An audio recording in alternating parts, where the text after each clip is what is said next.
Obviously this summer has been super hot, and you might have some damage on your vehicle that's related to overheating. And I'm not talking about the engine today, I'm talking about some other parts. Let's start under here with the battery.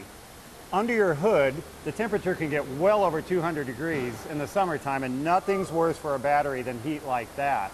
Now you might see some symptoms with your battery where it's starting slow that indicate it's been damaged in the heat, but other times you won't have any symptoms at all and it can fail at any time. My recommendation is, even if you don't have any problems going on at this time, get the battery checked out before the cold weather hits. Now when you get it inspected, you also want to check the alternator and the rest of the charging system as well.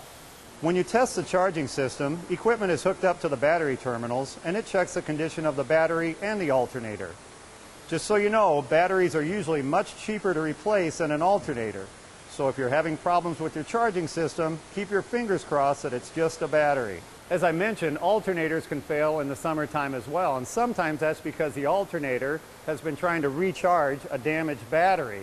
So as you can tell, one heat-related problem can turn into two heat-related problems. There's electronic parts under the hood, and as you can imagine, electronics and heat do not mix. If you're having issues such as stalling or not starting in the first place, it could be that some of these parts were damaged in the heat. The electronic parts send signals to the vehicle's computer, telling it such things as the engine temperature, the position of the crankshaft, and other things. The computer uses all of this information to make the engine run, and when heat has damaged the electronic part, the vehicle's not going to run correctly. There's another part on your vehicle that could have been damaged in the summer heat, and that's the fuel pump. It's basically an electric motor that pushes the fuel from the gas tank up to the front to the engine area. That electric motor can get overheated, especially on those hot days where the streets were over 130 degrees. Now hopefully we're done with those super hot days, but if you have any issues, get it checked out right away, because if something was damaged in the summer heat, it could leave you stranded, and that wouldn't be cool. For Channel 6 News, I'm Jim Champion, the Auto Guy.